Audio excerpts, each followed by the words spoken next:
All right. Hey, what's going on? I'm Keith here at Sports Vibes TV, and I'm joined as always by my co-host Steven Fox. Foxy, how are you? All is good. Shout out to you. Shout out to the chat. Shout out to the SV Nation. The Knicks are 2-0 in preseason. Can't wait to talk New York Knicks basketball. How are you tonight? I'm doing great. The day started off with a boom. The Giants were able to take a win over in London, so that was great. Then I had a family get together, was able to celebrate my baby cousin's birthday, and now I'm here talking about the Knicks being 2-0 in preseason. So this has been a great Sunday for me personally. I hope the same can be said to you, Foxy, and those of you watching at home. Yeah, it was a good day.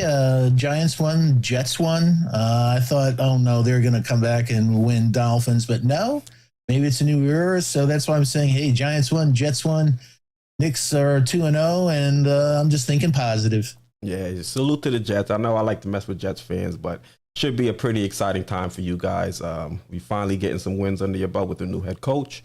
Even though me personally, I still got some questions when it comes to him being the head coach for that squad. But you guys are trending in the right direction, so definitely got to give a round of applause to the Jets and the Jets fans. Word.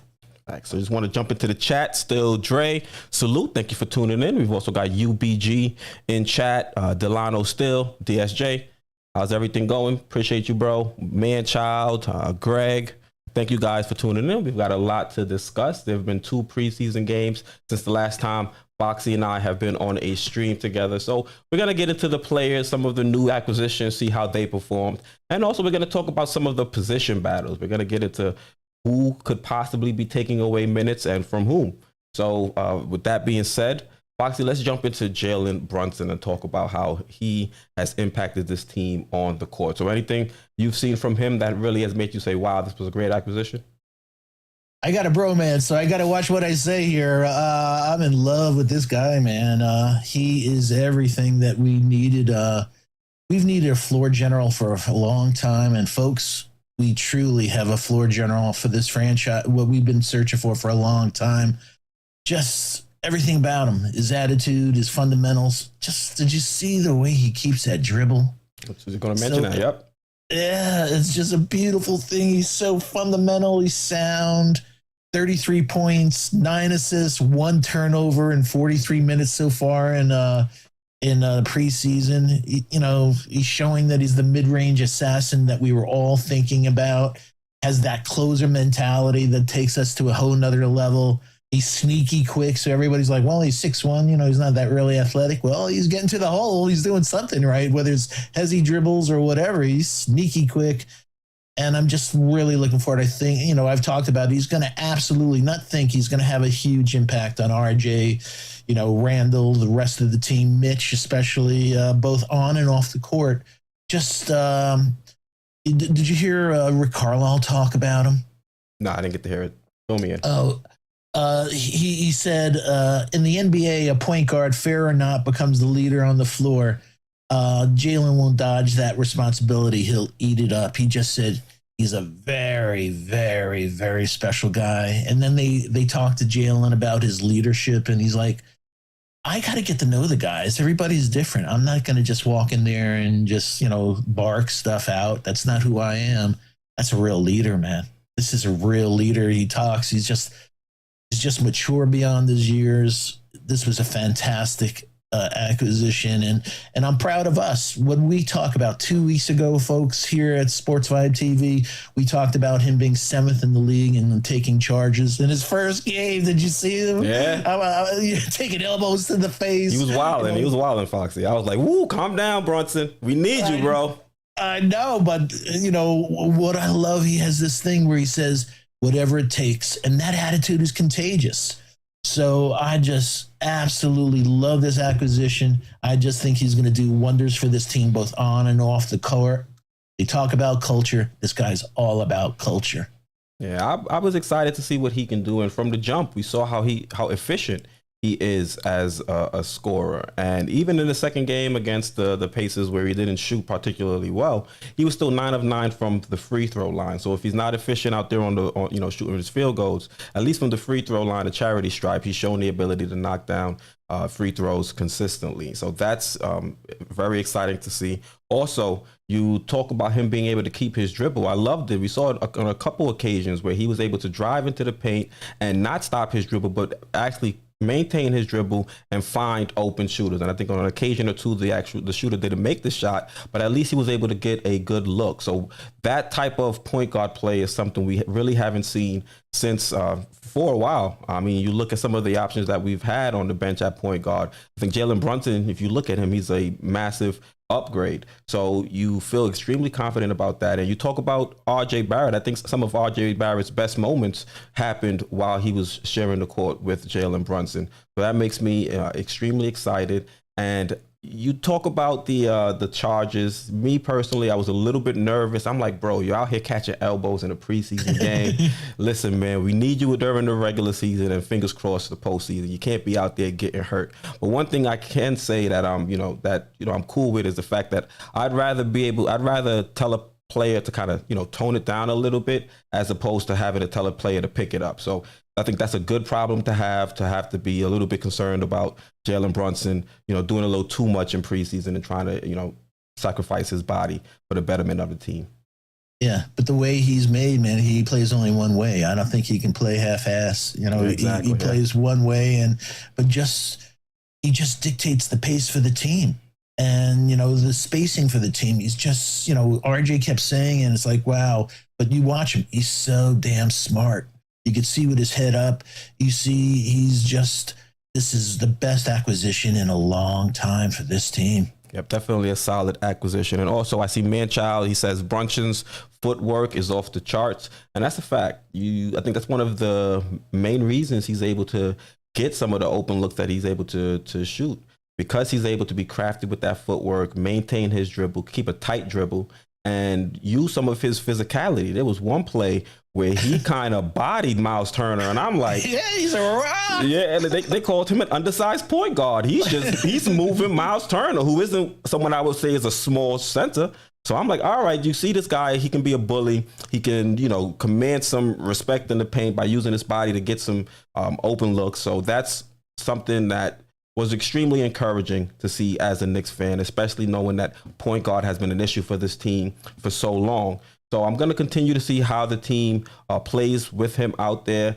Hopefully we can see him get Julius Randle going a little bit more. We'll get into him some more. But with Jalen Brunson and this acquisition, I'm hyped for the season to start to see how we'll look against more competitive teams, because we have to, just be a little bit, just relax a little bit and not get too hype, because you have to say that, the first game is against the Detroit Pistons. That's not a team that's expected to go anywhere this season. They're currently rebuilding. And we went up against a team, the Indiana Pacers, who were in a similar scenario. So the fact that it's preseason and these are teams that aren't expected to be good this year, you got to give some cause. You got to just, temper your expectations. But from everything that I've seen, I've been extremely happy. Yeah, I'll take one turnover in 43 minutes any day of the week. That's a Snapple fact. And you see how him being a smart point guard and being efficient has kind of helped the team keep the turnovers down as a whole. When they said we only had one turnover, I was like, we only have one turnover? I'm like, wow, this team is making smart decisions. And when we make smart decisions, we're extremely hard to guard, because we have a lot of depth on this squad. So as long as we're not shooting ourselves in the foot and we're continuing to play solid defense, then teams are going to have a difficulty coming into the Garden, or even in when we're playing at other players or teams arenas. They're going to have a difficult time dealing with us. Yeah. Hey, we said it last year with Kim and everything. We were still a number 11 team in defense in this league. So with Jalen, what we saw that, and, Fournier and another year and everybody else and leaving it on the court, I definitely think we could be a top 5 D, and that's a game changer for this team. Yeah. So we've talked about Jalen Brunson, and we mentioned a little bit RJ Barrett, because we expect RJ Barrett to be a big beneficiary of Jalen Brunson spending time together with him out there on the court. So what are some of the things you saw from RJ in the first 2 games? Now, this is a big season for RJ. He just finally got paid, and you got people checking his pockets. So he really wants to go out there and show that he is a force. And one thing I liked is his form. You don't really see any hitches in his form. It was a smooth stroke. You saw him being aggressive to, taking it to the basket. And we saw him, have some nice dimes, some nice assists. And we saw some chemistry as well between him and Cam. So what were some of the things you saw out there on the court from RJ? And, that would, make you say that the Knicks were right in extending him this offseason? Yeah, I think you touched on it, my buddy. That smooth stroke from three.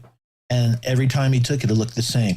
Didn't, his foot, everything about it, form-wise, it looked smooth. It didn't look rushed. It just looked real organic, real natural. And I was like, so shooting 48%, that's a nice number. 58% from three, that's nice. 4 for 4, it's not much, but I'll take 100% so far. But, so again, you touched on it earlier about Jalen.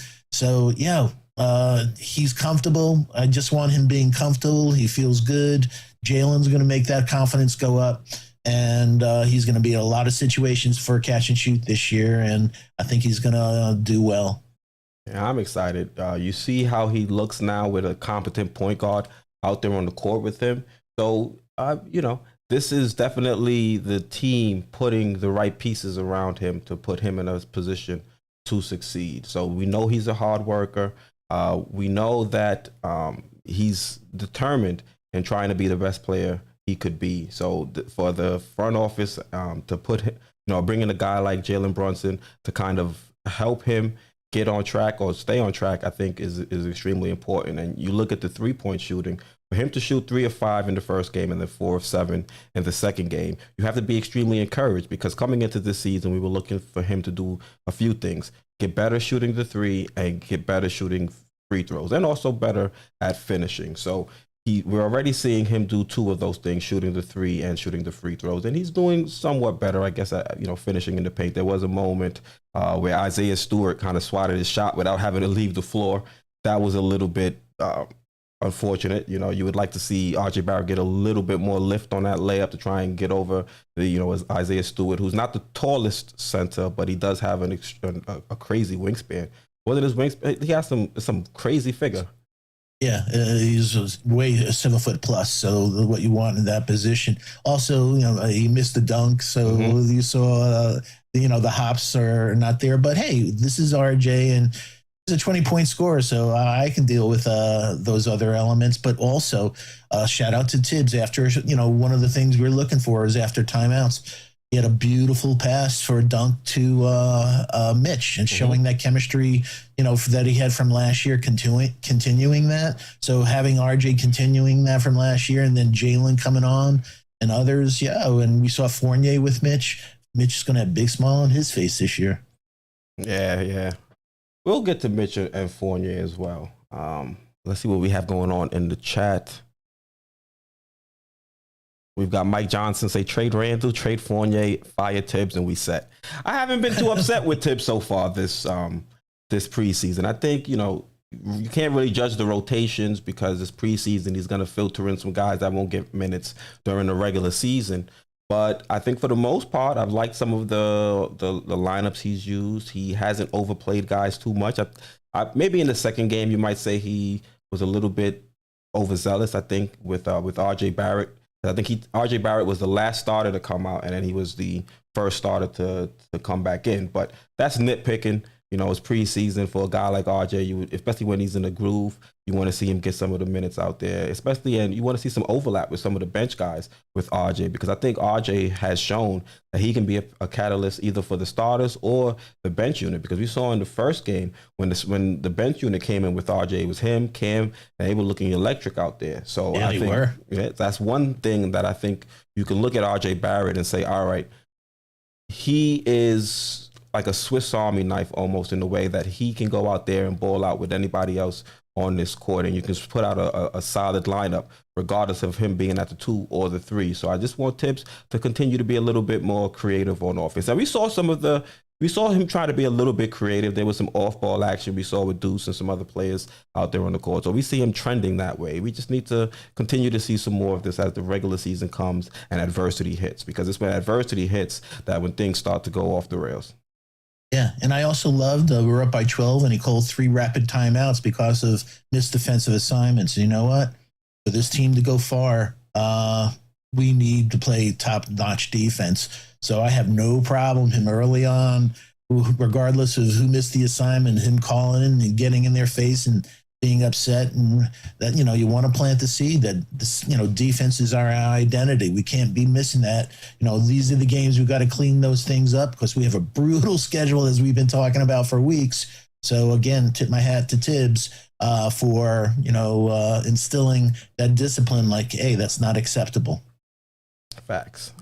Give a quick shout out to George from Into the Knicks Verse. Thank you for tuning in. George, he says, "What's up, brothers? George. A great show. Appreciate you for tuning in and stopping by, saying what's up. Definitely check out George's channel for his post-game recaps, and also he'll be sharing the pre-game live stream with me, so we'll be alternating channels. So make sure you go subscribe over to George, so that way you're always in tune." Love his new setup.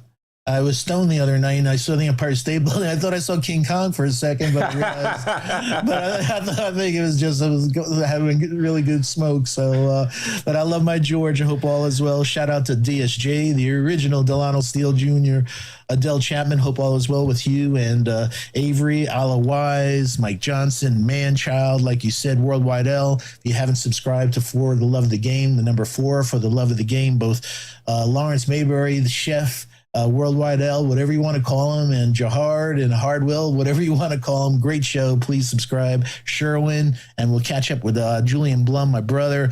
We'll catch up with a lot of other, the rest of you during the show. But thanks so much for your support. We greatly appreciate it. And Jay Boogie just dropped a new Knicks did. So congratulations, Boogie, on another phenomenal track, man. You're so talented. Salute to Jay Boogie. Let's see what we got going on. Manchild says Tibbs calling quick timeouts when they screw up is impressive. It's per the norm with Tibbs. Anytime you see something he doesn't like, timeout, he's going to chew somebody out. And I think someone actually, Adele Chapman. Salute to Adele. He says Tibbs never stops coaching. He was coaching at the end of the game. That's a fact. Tibbs is going to coach from the opening tip to the final buzzer. So that's just his coaching style. You just hope that he doesn't overdo it and put players in bad predicaments or bad situations. That's all you can hope as a fan of the team. For sure. Absolutely. All right. Now let's discuss another player in the starting lineup. A little bit controversial or mercurial, whichever word you want to use. That's going to be Julius Randle. Now, Julius Randle in both games scored 15 points. I think in the first game he struggled to start, but I think he kind of found himself in that third quarter and started to come alive. I think in the second game, the shooting just wasn't there for him from start to finish. So what have you seen from Julius Randle in these first 2 preseason games? And do you think that if he continues to play this way, we may potentially see a position battle at that power forward position? I don't know. As we said, whether he plays well or he plays, if you look at the numbers, he was on a trajectory to do 20-10-5. You want him to be obviously more efficient like he played in the first game against Detroit.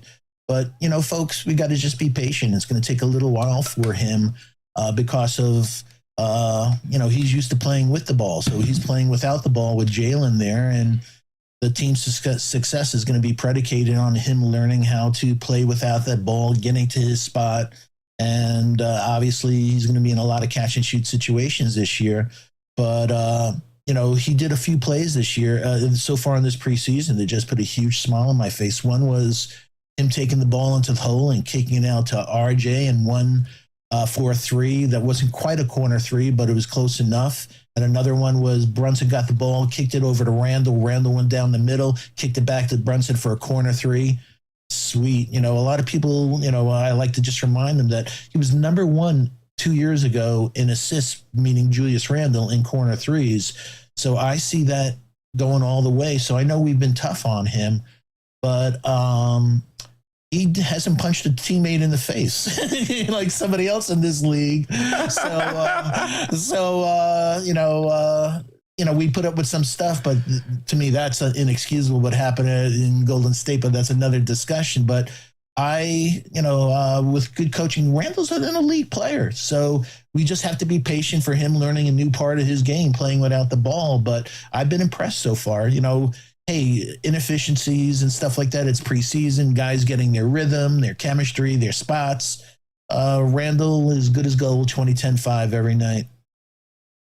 Yeah, one thing I like is even when he's not having a good shooting night, you really don't see too much of the pouting that we saw last season. So let's hope that continues to carry over, because we need Julius Randle to buy in if this team is going to be as good as a lot of Knicks fans think we will be. So you wanted to say something? But what's the big thing though? He's 0 turnovers so far in 2 games. Yeah, that's another key statistic right there. The fact that the ball's out of his hands more, so it's more so in Jalen Brunson or RJ Barrett's hands coming up the court. Yeah, so I'll definitely take that. Zero turnovers, man.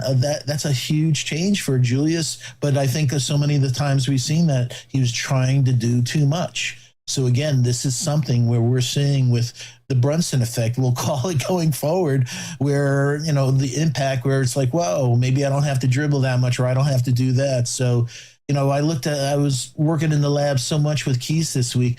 He took almost 10% of his shots with 4 seconds or less last year, Randall. And, that's rushing and stuff like that. So I definitely think that he's going to have a much better season this year and just playing within himself. But it's going to take time. Let's just be patient with him. Yep, got to be patient. Well, if Obi keeps playing the way he's playing, there won't be much patience for it.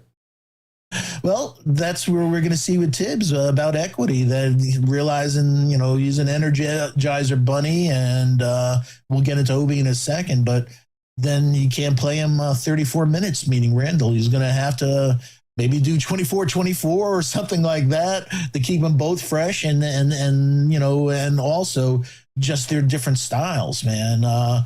So Obi is happening. You want to talk Obi now, or yeah, we can jump into Obi. But you talk about the different styles. It'll be the same thing, like with Mitch and iHeart, where you have 2 guys playing the same position, but you can throw curveballs at opposing teams, because when you make a substitution, now the defense has to completely change the way in which they guard the new player. So that's definitely a good observation, Foxy. And speaking of Obi, he had himself a hell of a game against Indiana. I know after the game, versus Detroit, everybody was saying if Obi's going to get minutes or start to eat away minutes from Julius Randle, he's going to have to hit his shots. And we saw that in the Indiana game. He went 10 of 14 from the field, which is 71%, and he went 4 of 7 from the 3-point line. And if Obi can continue to shoot like this, Tom Thibodeau is going to have himself a dilemma, because Obi cannot play, or shoot this efficiently and not see himself get some minutes, especially if the game was any way similar to the one we saw, against Indiana, where Julius Randle is struggling, but now we have Obi Toppin on fire. So in one of those games, we should see Obi potentially get more minutes than a Julius Randle if he has the hot hand. And, same thing vice versa. If Julius Randle's out there in with the hot hand, you would expect him to play more minutes than an Obi Toppin. But it all comes down to whether or not Tom Thibodeau would be willing to eat away at Julius Randle's minutes if, Obi is out there balling and, earning the additional play time. So what were some of the things you saw from Obi Toppin out there that could make you think that maybe he could push the issue and maybe force a position battle at that power forward position? I was impressed with his having a short-term memory. That meaning in the first game against Detroit, man, that 3-point stroke didn't look too good. I think, you and I think he killed another duck, man. What the hell? Some of those shots were really off, but he came back strong in that second game. And also a couple of things, folks, 2 block shots, 1 steal, so the thing that, for Tibbs, we're always talking defense and everything else. He looked a lot more, physical on for rebounds. So yeah, I was really, obviously Obi loves to leak out early. So they should have called him Obi Cherry Picking Toppin. You ain't kidding, my pal.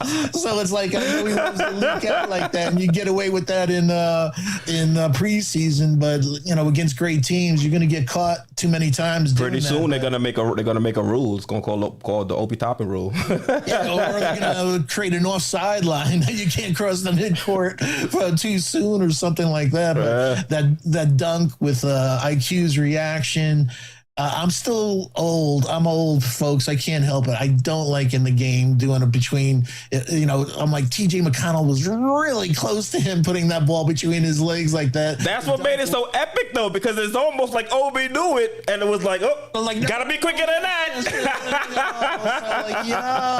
You missed that, man. You're going to be playing with fire because that'll be doing all these great things, and one move like that'll take you right down in Tibbs' eyes. But we talked about his MO is he's gotten better every year. So I'm hoping that maybe Tibbs eats a little crow that he was so quick to say no to a Julius Obi lineup. But you know what? We saw iHeart, and it's just one game, but it lends itself well. Play Julius at the 5 and Obi at the 4, man. You don't want to lose that type of energy.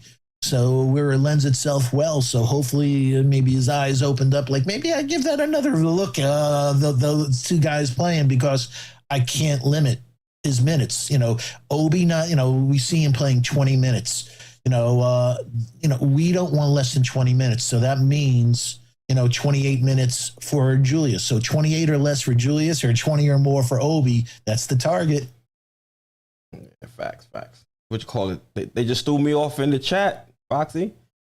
Mets are down 4-0 in an elimination game. Yeah. I guess all my teams can't win, right? Yeah, well, it's 9 innings, thank God. Hopefully they can come back. Hey, look at the Mariners did. Yeah, I'm not. They came back. Just meaning came back like that. So I'm pretty pessimistic. But let's see what we have going on in the chat.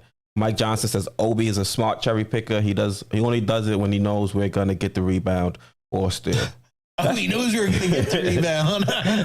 He's pulling a Dennis Rodman. He's calculating the bouncing of the ball before he runs down. All right, let's see. Marvin Smith says Obi Toppin is not a power forward. He doesn't have the strength to deal with power forwards in the East. He can't guard Giannis. He can't guard the kid from Cleveland. Who can guard Giannis, by the way? True, you're using extremes. And who's the kid from Cleveland? Mobley, I would assume. Yeah. Okay, so yeah, he can't guard Mobley. I think he could try and stay in front of Mobley because it's not like Mobley is a lot easier with Mobley because of strength than it is against Giannis. Yeah. And it's not like Mobley is extremely quick. I think Obi would have enough lateral quickness to at least stay in front of him. Yeah. Let's see what else. Shout out to DeRoss, as always, my pal. Salute. Thank you for tuning in. Marvin Smith says Obi is a tweener. He is not a 3 or a 4.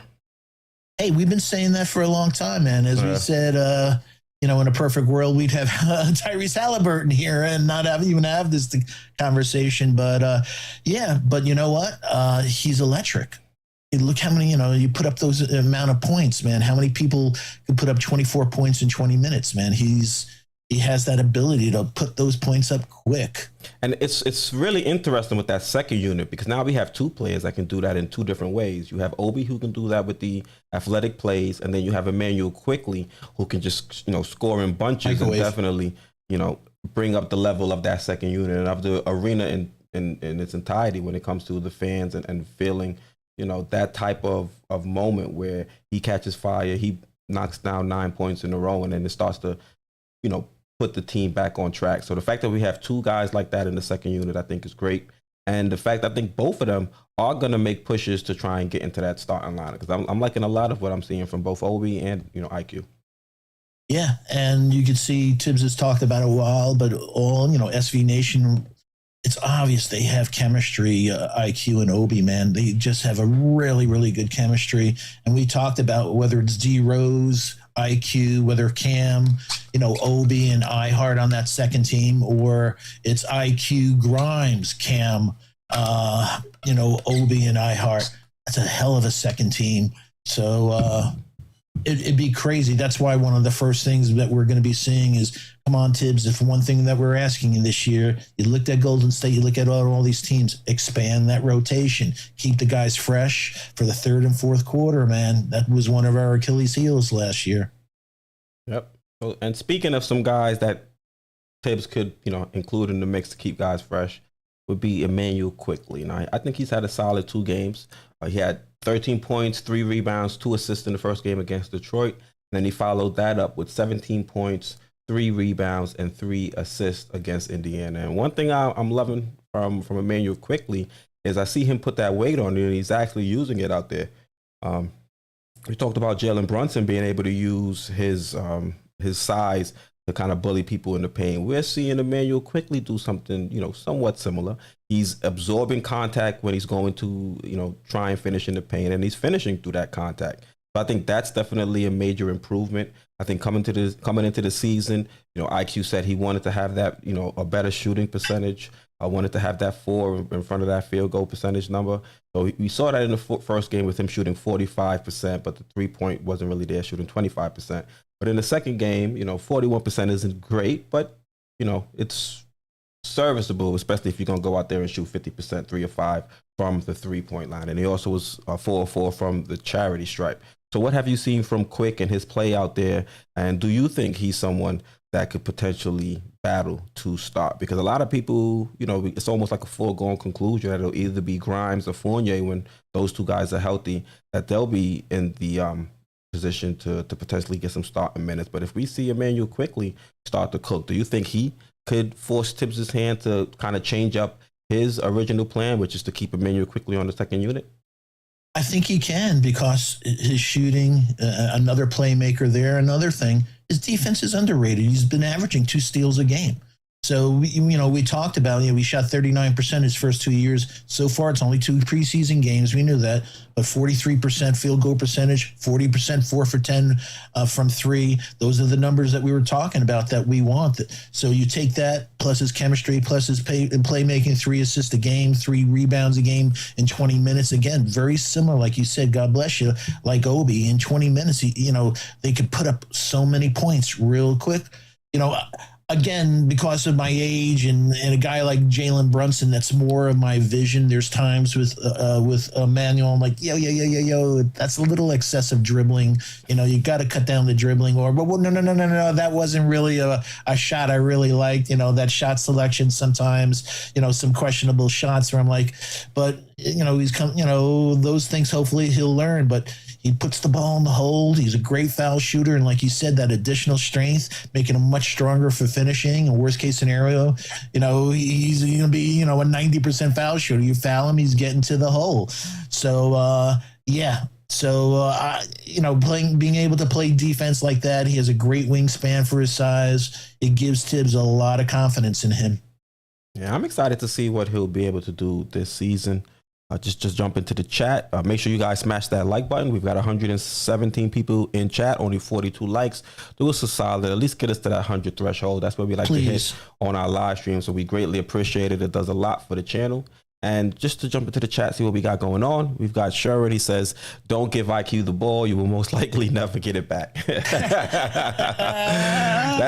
sounds like Brook. He's only giving up the ball if he's getting an automatic assist. Yeah. Also, salute to George. He says Quick is going to have a breakout season this year. I feel the same. So. You said that a number of shows ago. I'm with you, George. That's one of the guys I think is definitely going to have a breakout season. And obviously, he's going to have a breakout season when you have the twinkle of Tibbs' eyes. Tibbs likes him, so he's going to support him. Yeah. Let's see what else we got going on in chat. Buzzer Beater says, salute. Thank you for tuning in. He says, we have 4 point guards. Where does that put Mcbride in the G League? But well said. he's making the case to get some additional minutes, and we'll talk about him a little later on in the stream. But Tibbs, you can tell, really likes him. He was a gym rat. Tibbs saw him every day, and we'll talk about it, but when you have that 6'9" wingspan and that disruptive, man, you know how much I love Ben Mathurin, and he blocked Ben Mathurin, man. And so I'm like, yo. Got 2 blocks. Yeah, for sure. And we'll get into it, but he had a lot more than just blocks. Our guy, Adele, has a super chat. Yep. Thank you for the super chat, Adele. He says, what is Deuce's ceiling?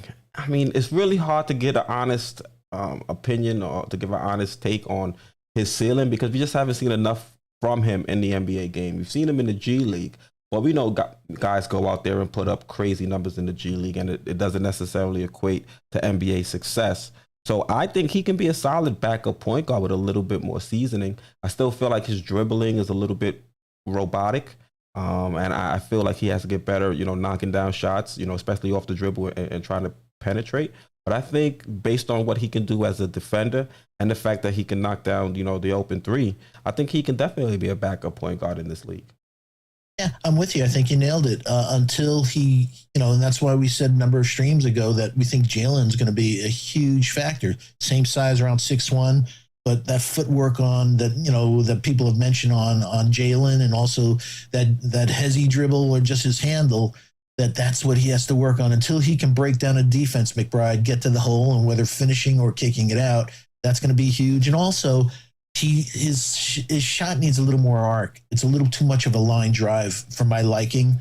I think he'll have much better if he gets into that. But hey, it's nice to have a defensive specialist on this team, especially when you're looking at a league that's getting more and more perimeter driven, and you have a lot of great point guards in this league. So if you can put Deuce out there to make, I don't think he's going to be a defensive stopper per se, especially the elite guards in this league, but at least he can make life difficult for him. If he can drop that field goal percentage from, let's say, 45% in the game to maybe 41, I think that definitely puts you in a much better situation, I think, in trying to contain some of the elite talents in this league. Yeah, 6 steals will open anybody's eyes. They're disruptive in the passing lanes and stuff like that, but it's weird. In college, he had a beautiful mid-range game, and he just hasn't displayed that yet in the pros. It's more difficult for him, I think, to get that type of space, and he's going up against, larger, more athletic, players. So he's finding some difficulty. That's why I think he can be a little bit hesitant at times to try and make a move. It looks like he's doing a little bit too much. I won't even say he's probing, because it's not even like he's acting as if he's going to make a move to try and get the defense to commit. It's kind of like he's really not sure as to where he should be trying to attack the defense. Those are the things I think he'll pick up through osmosis, watching both Brunson and D Rose. So, and also just in that film room. So he may not play a lot this year, but D Rose may not be here next year, and it takes a few years to learn in this league how to play. So if he can learn that, get more separation and do a few other things, he could stick around here. Because I agree with you. You made a great comment last week that I don't think we'll ever see Rokas here. So no, I thought it was a beautiful comment that you were accurate. So if that's true, then you don't know somebody pulling hammies and stuff in this league. That Deuce, if he's just has strong fundamentals and let other people, and with that great defense, hey, we saw how far we went with an Elfrid Payton. So if Deuce plays great defense and Payton was known for that, and he has a better shot and stuff, I think he'd be valuable on this team. Yeah. Well, let's pivot a little bit and let's talk about the centers on the squad. And the first one will be the starting center. For that'll be Mitchell Robinson. Now, a lot of people viewed last season as a very big or very important season for Mitchell Robinson, with him being on a contract season, or him being in a contract year.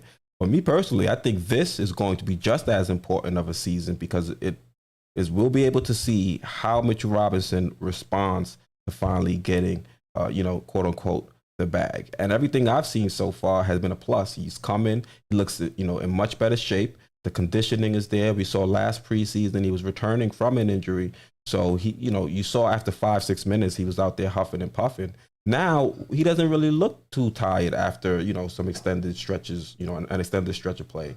And I think that's going to be extremely important in order for him to be that defensive anchor for us, because we know this defense isn't going to be perfect. There are going to be times where we're going to need him to either rotate over or even to guard out there on the perimeter. And for him to have his conditioning on point, I think it's going to definitely allow him to continue to be a factor, especially late in games. Because coming into this season, we were discussing what this closing lineup is going to look like, because, you have a guy in iHeart that can give you some versatility with the ability to knock down the three. He can still protect the rim, he can rebound, and he's a better passer. But if Mitchell Robinson can continue to have that stamina with good conditioning to be a force, or as big of a force defensively as we've seen him in the first couple games, then I think that gives, Tom Thibodeau a little bit more of a reason to keep a Mitchell Robinson in the game in those late situations, even though he doesn't give him as much versatility offensively. So, Foxy, what have you seen from Mitchell Robinson in these first two games? And, what are some of your major takeaways? Like you said, you're always nailing it that his conditioning. He looks also real relaxed. The contract's done.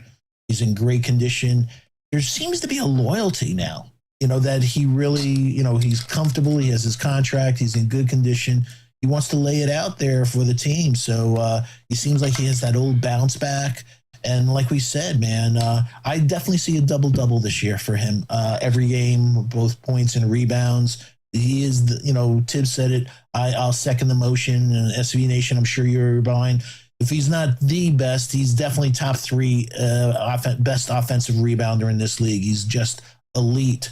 So I think it's going to go to another level again. And again, it's the Brunson effect. With Brunson's elite ability to penetrate and break down defenses, get to the hole, with them collapsing, Lob City, man, for Mitch. Same thing we saw with RJ off that thing, Lob City for Mitch. And what we saw with Fournier and others, hopefully Randle will get into the act.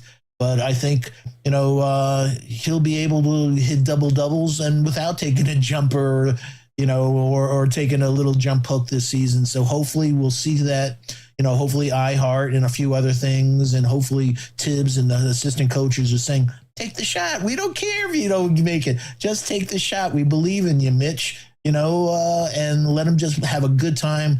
He's a guy that, he's a fun-loving guy, so let's make the game fun for him. And if you can put him in a Lob City type of situation, then he's going to have a smile on his face, get back on defense, and be that elite rim protector, shot blocker we know, and hopefully become a better defensive rebounder besides being an elite offensive rebounder.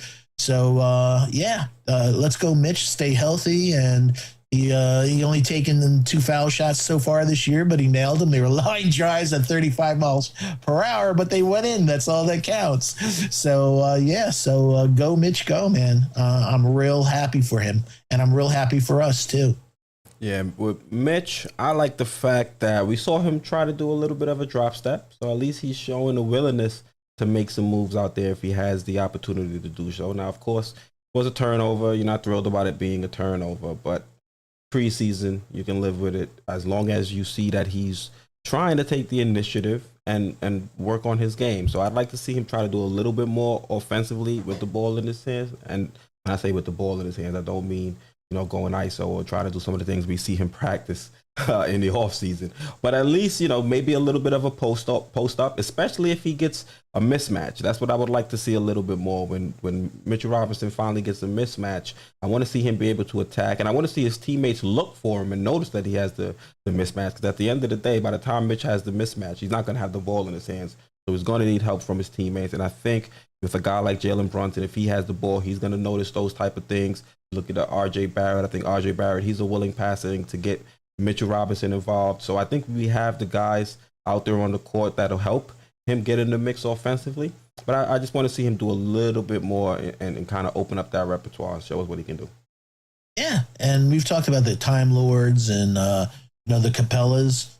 Get him in a beautiful position and get him in foul trouble. Those guys, come on, Mitch. Yeah, we don't care. Get fouled. Hit those foul shots. But even not, you can get those guys in foul trouble. So those guys are not blocking RJ or other guys' shots. Then you're doing wonders for this team. So I think he's on his way to a really good season. And again, the Brunson effect is going to have a huge impact. Yeah, the Brunson burn, as they call him. Yep.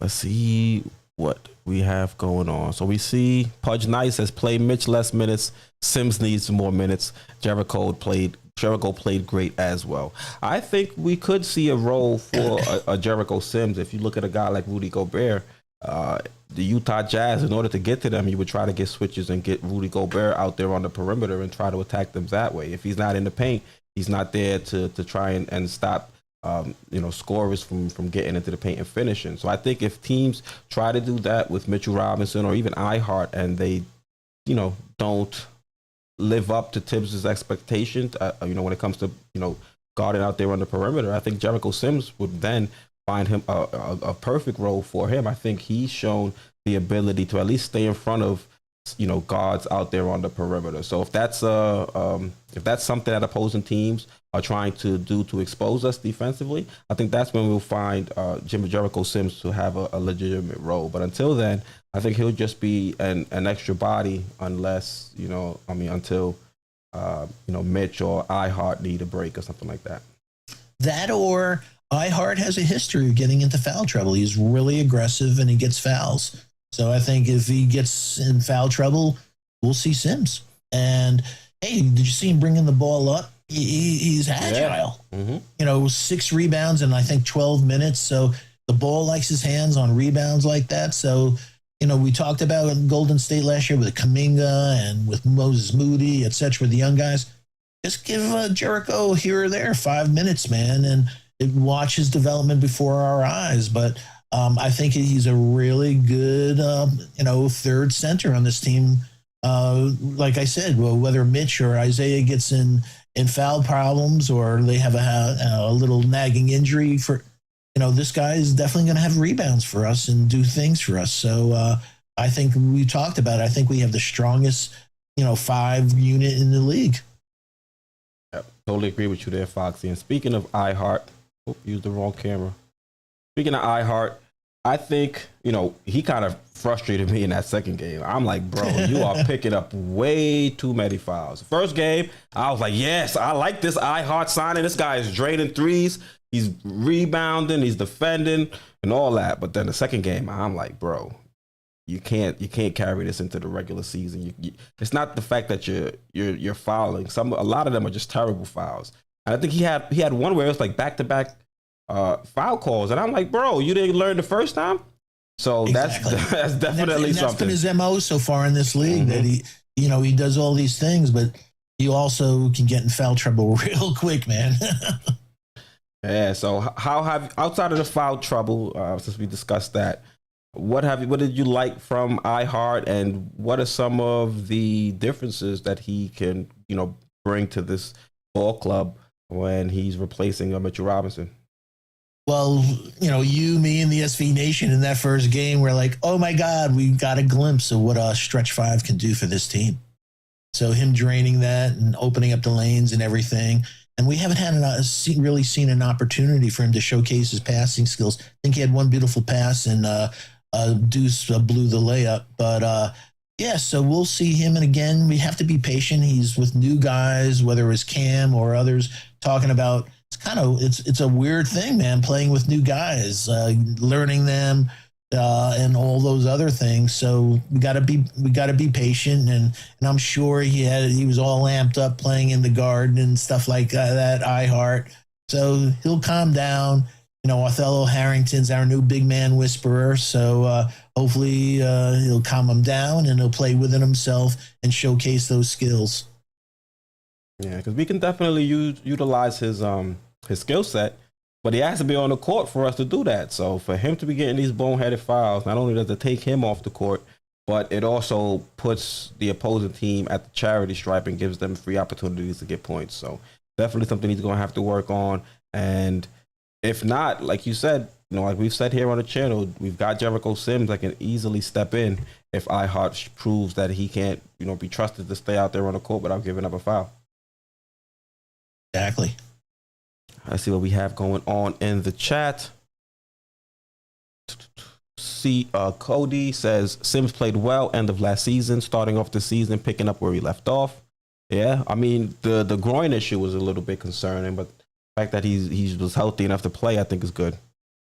Yeah, for sure. It's great to be young. So, hey, folks, we have 151 in the chat, only 69 likes. Like Keith and I always say, please get us up to that 100 number. That metric helps us with the YouTube algorithm. If you subscribe, thank you so much. If you haven't subscribed, as we say, it's a one-stop shop for all Knicks news, rumors, and analysis.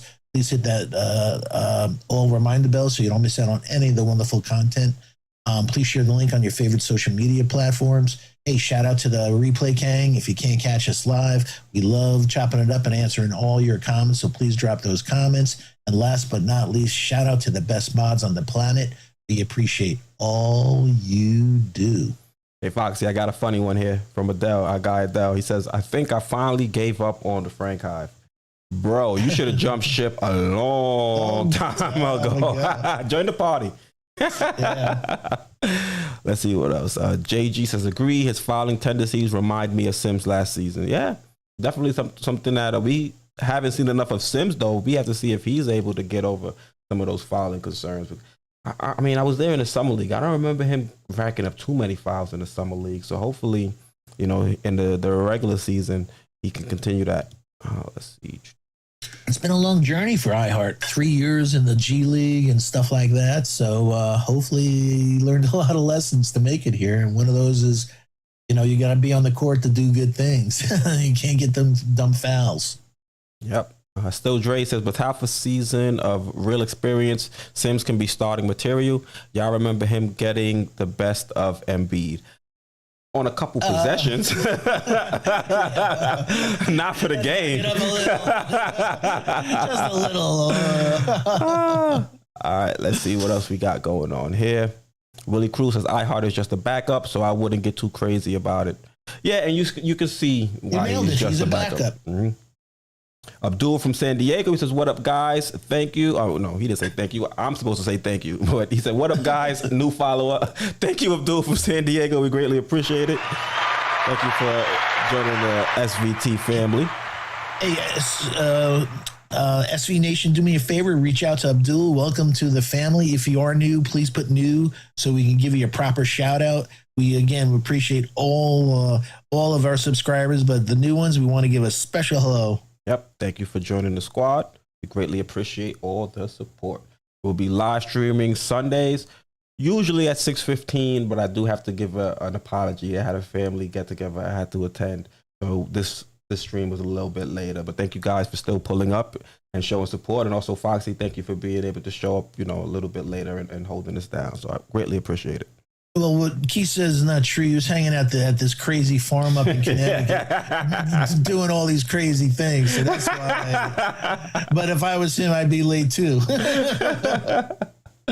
All right, so let's talk about another controversial player, and that is going to be the one, the only Cam Reddish. Now, the first game against Detroit, wasn't able to start, but he came off the bench, and I think he's one of the first players off the bench, if not the first player off the bench. And I think that was good to see. And we saw some chemistry building with him and RJ. But after the first couple plays, it kind of went downhill from there. And, you know, he turned his ankle. He wasn't able to finish the game. But luckily, he was able to start the game against Indiana. And he didn't shoot well. Shot 1 of 7 from the field, which is only 14%. But I think he played solid defense. And I think if you're trying to win favor from a guy like Tom Thibodeau, that's where you need to start on the defensive end. And we heard Tom Thibodeau mention that in the post-game press conference. He said, you know, I'm paraphrasing, but he said, you don't have to shoot well to necessarily play well. And I think if you look at what Cam Reddish was doing out there on defense, he was staying in front of his man. He was being active in passing lanes, active with his hands, intercepting passes and tipping passes and things of that nature. So I think if you look at what this team needs from the 3 position defensively, Cam is going to, I think, check off all the boxes. I think the only issue is offensively, there might be too many high usage players in that starting lineup to really get Cam involved offensively. I mean, we saw him hit that crazy acrobatic shot, and after that, it never really went to him on offense. So I think in terms of Cam and him being able to cook offensively, he'd be better off doing that with the second unit as opposed to the first unit, where he kind of falls extremely down, low down that pecking order. He's probably the 4th option when he's out there with, Brunson, RJ, Julius Randle, and Mitchell Robinson. So what are some of the things you saw from Cam over the first 2 games? And do you think he has a legitimate shot to start going up against Evan Fournier and Quentin Grimes? No. He just can't shoot well enough to do that. He has the length and everything. I think a couple of lessons we learned. He's not a shooting guard.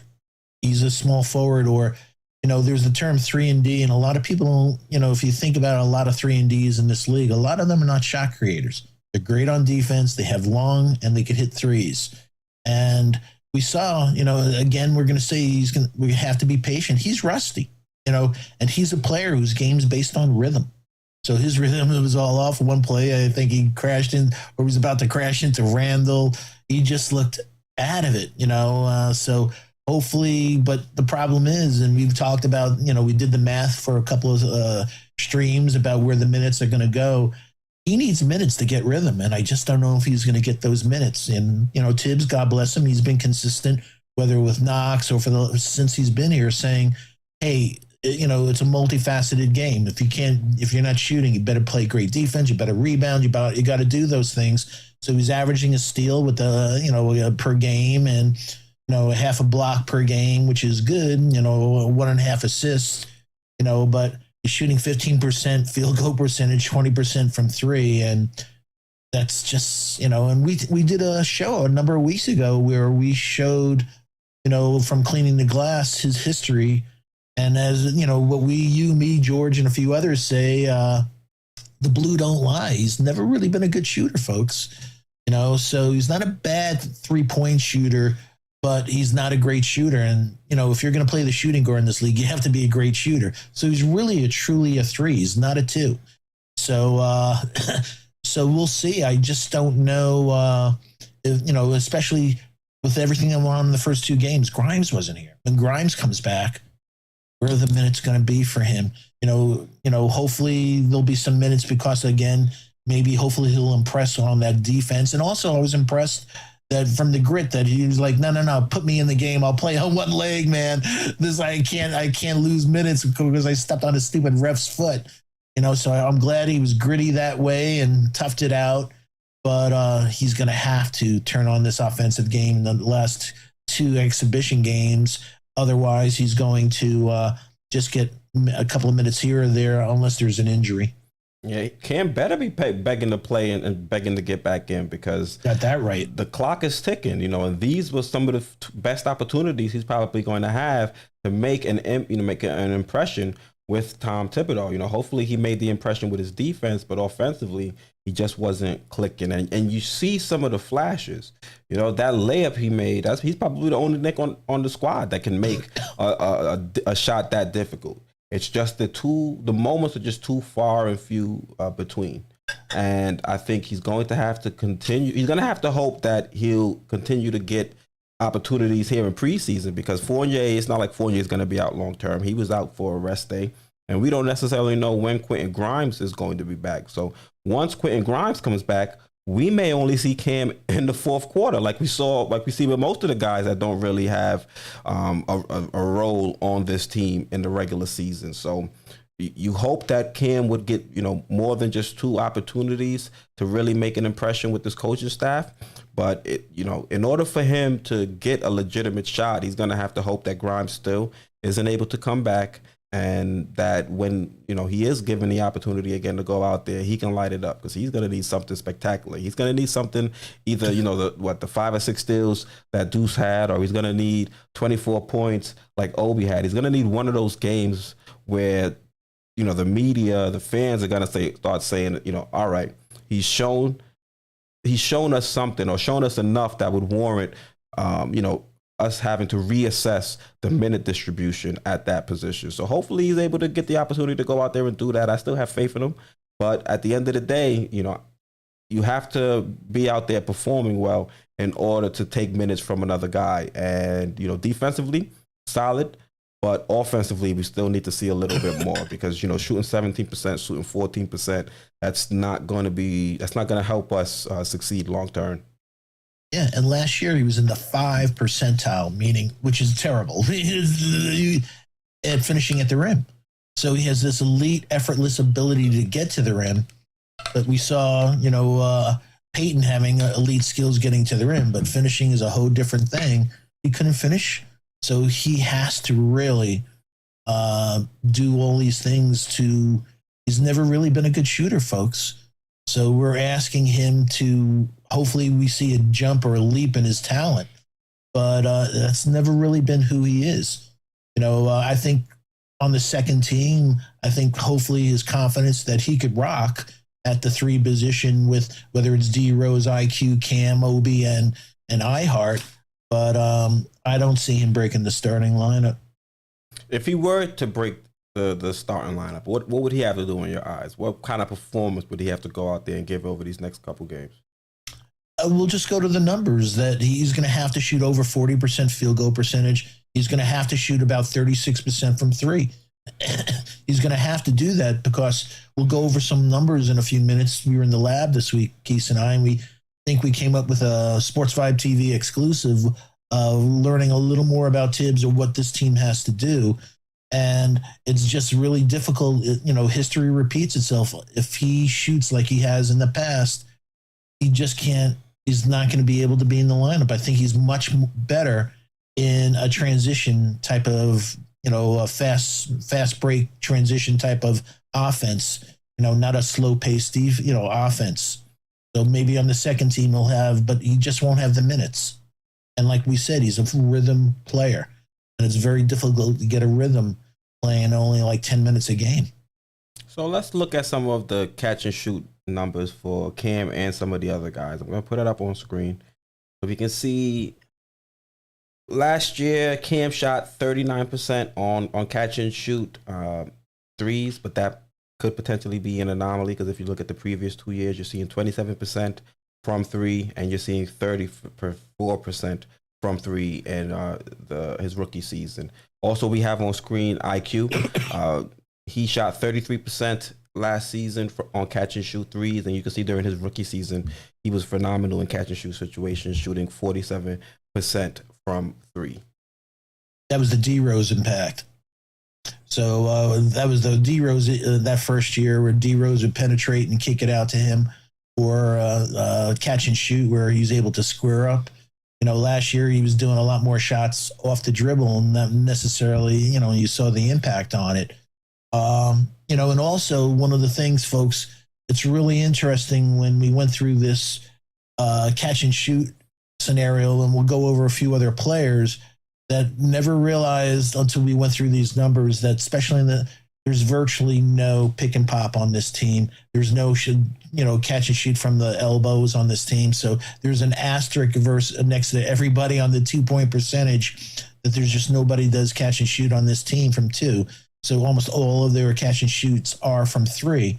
So, we saw 39% on a small sample last year, but he's been pretty much below average pretty much on catch and shoot before that. So what you said earlier, Keith, a second ago about what's going to take for him to make a starting lineup.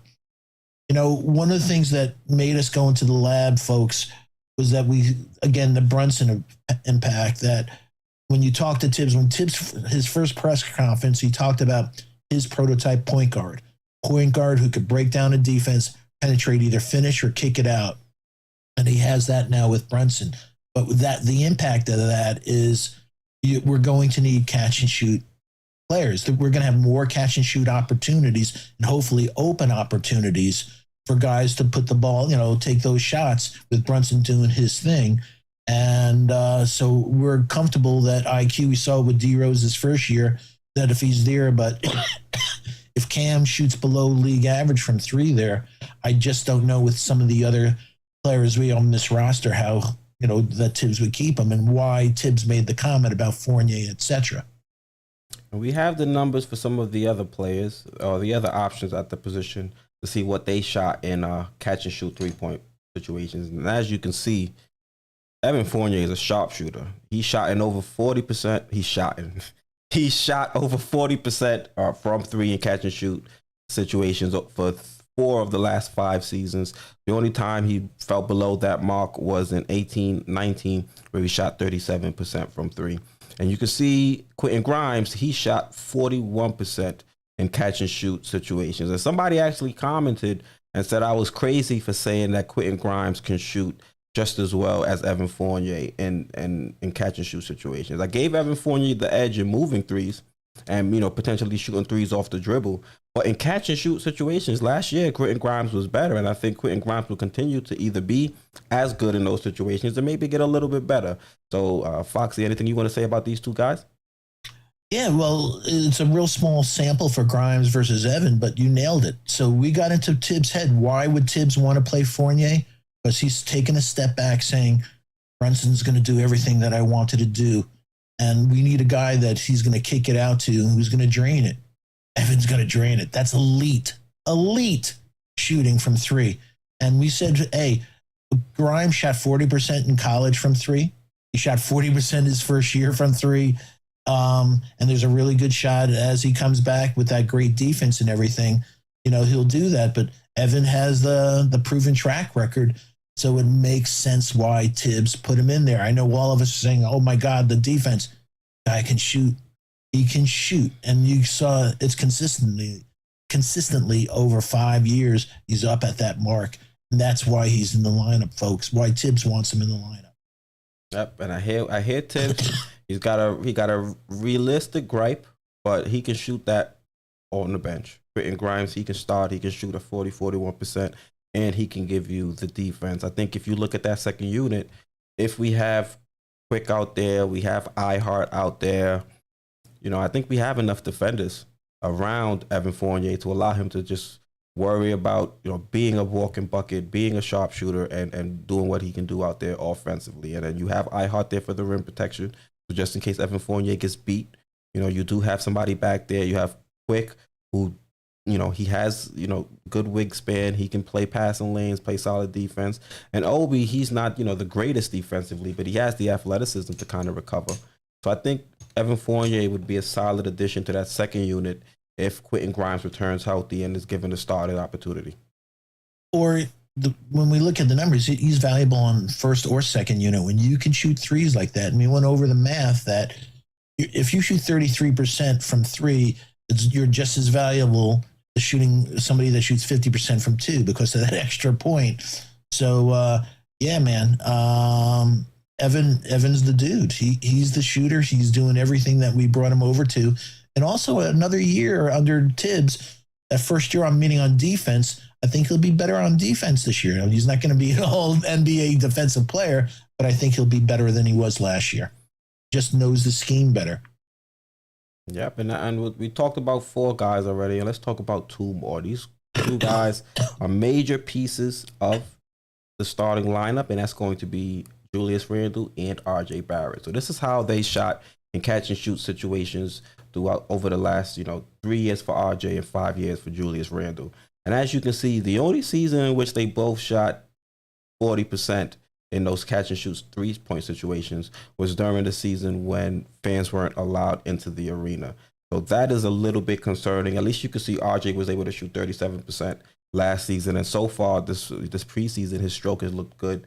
So hopefully you think he can build upon that 37%, especially with as many open looks as we expect him to have when he's out there with a guy like Jalen Brunson. So that you then have to turn to Julius Randle. He only shot 30% in those situations last season, and he shot 29% in 17-18, 36% I guess is a little bit better in 18-19, only 31% in 19-20, and then the 42% in that all NBA season for Julius Randle. So, Foxy, you look at these numbers. What do they say to you? Folks, SV Nation, Keith and I this week in the lab, this is the slide. We went over the 4 other players, but when we went over the impact of Brunson and how this offense can run on all cylinders, this was the most important takeaway that we think, we'll say like an SVTV exclusive. It's in Randle that we're saying to him this year that we're taking the ball out of his hand. We want him to play without the ball. And one of the key elements that Randle's going to have to show this year, Randle's always been a guy that his shooting has been, off the dribble. He's a rhythm shooter that way. He's not a catch and shoot player. So, and the numbers back us up. So we had that outlier that Keith just talked about during his second team All NBA season, shooting 42%, but he's never really shot league average. So he's going to have our season this year, it's going to be predicated on Randle being able to hit open 3-point shots like that, catch and shoot. And hopefully he could add that to his game. If not, it's going to really hurt us. It's going to hurt us a lot, and it may give an opportunity to Obi if Obi can do it. But more than any player on this team, it's Randle's catch and shoot threes this year that's going to make is going to make or break us. because that's the shot that their defense, everyone's going to give him. Yeah, I hear you. Well, you got that smile going. No, the chat is just hilarious. Willie Cruz just wrote, Fournier's defense is like Grimes' health. No, that was Silver Surfer. I apologize. Because they're in there talking about, Fournier and Grimes and who should start. And honestly, I understand, Grimes has the health issue and Fournier is, a proven vet. But at the end of the day, the front office decided not to go and pursue Donovan Mitchell because they didn't want to include Grimes in the deal. So you're telling me Grimes is not going to be included in the deal, and he's not yet. You don't view him as a starter, especially for a guy that's multi-time All-Star. To me, that says something about what the front office thinks about a quitting Grimes. So to me, I would expect him to at least be starting caliber. You're telling me you wouldn't want to trade a bench player for Donovan Mitchell?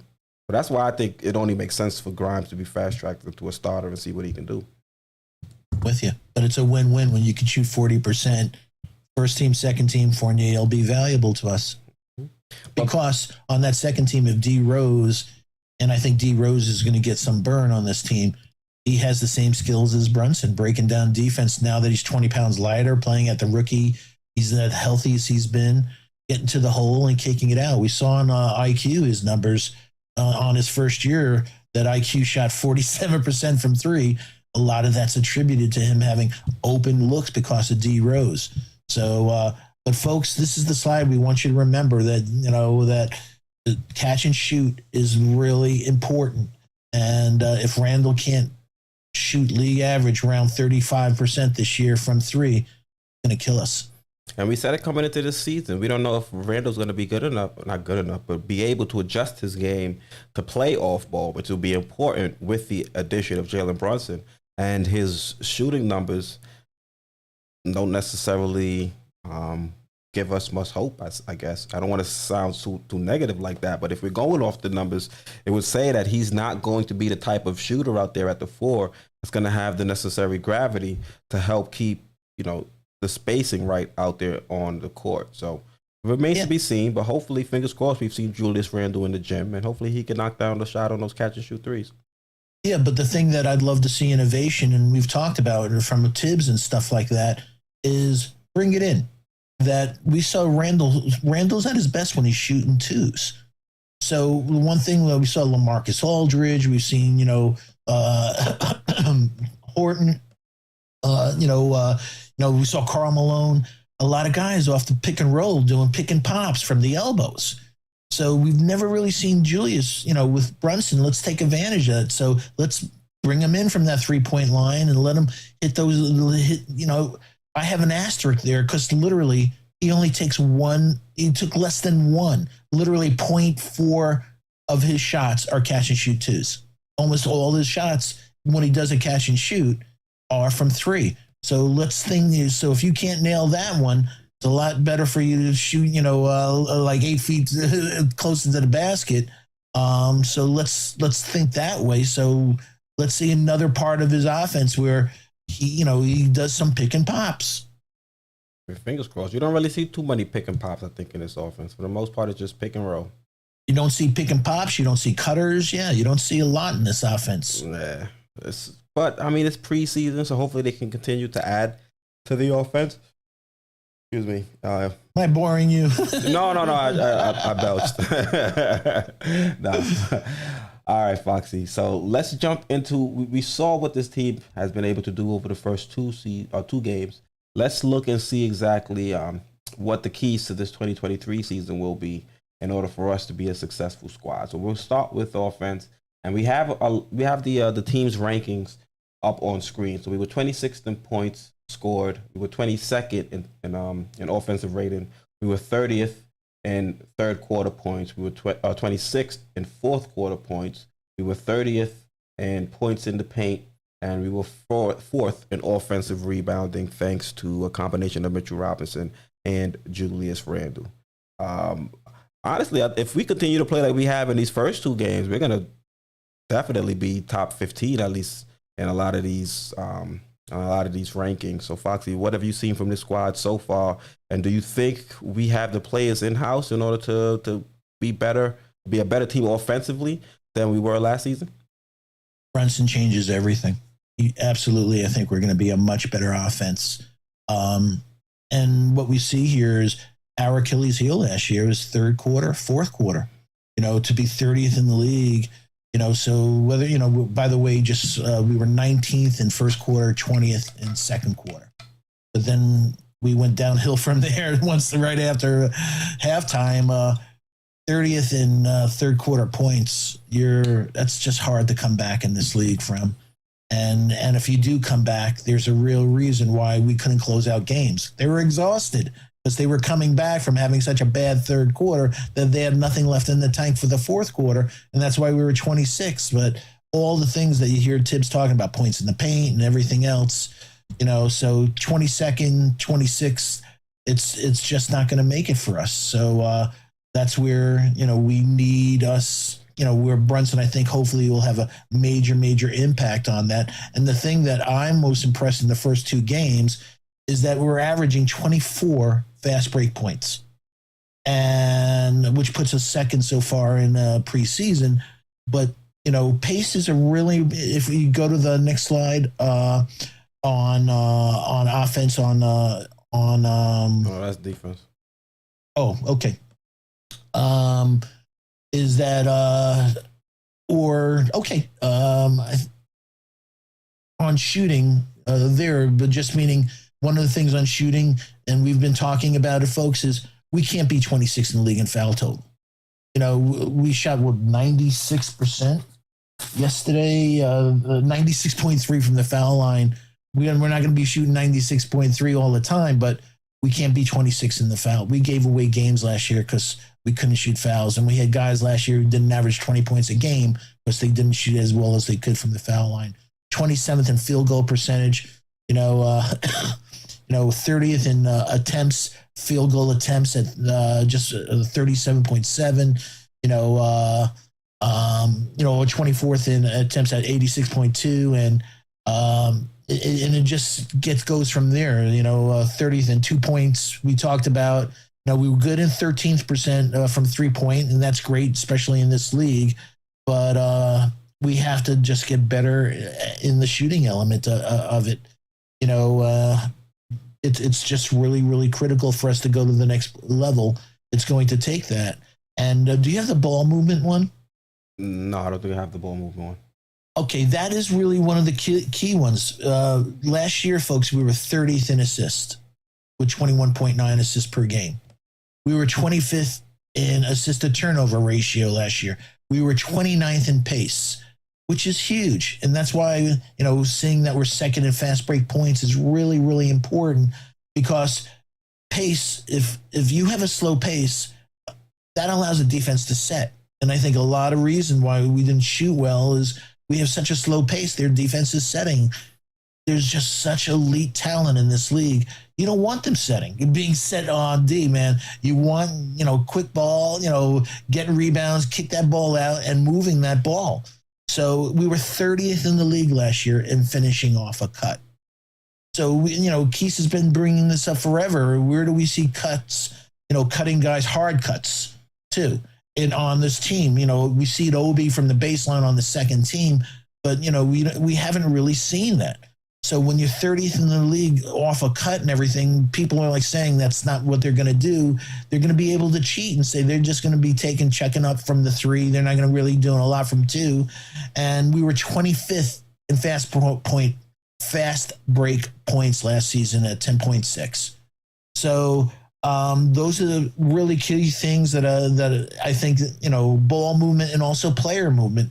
We keep talking that it's a lot more than ball movement. So whether it's Randle and others doing read and react and hitting those open shooting lanes and stuff like that, or cutting lanes. That's why whether it's iHeart and other things where, hopefully we're going to see guys that are going to be taking hard cuts to the basket. Worst case scenario, they get fouled. Best case scenario, it's the crowd goes crazy because it's Dunk City. So the ball movement is critical for us to go to the next level. When we watch teams like Golden State and others, we were just like, wow, look at that ball go around the horn like that. And Tibbs is always saying that I don't want good shots. I want the best shot available. And the best shot available takes great ball movement. Yeah, Ace of Spades, he says Cam can cut, axe Tips. That's what I've been saying. Cam can cut. Only other person we've said, like you mentioned, that cuts is Obi. And you see how our points per game in the third quarter is 30th in the league. That's, I think, just screams poor coaching, because it looks like other teams are able to make adjustments, and unfortunately we have been unable to. So we've come out flat in third quarters, and so poor coaching and also lack of leadership.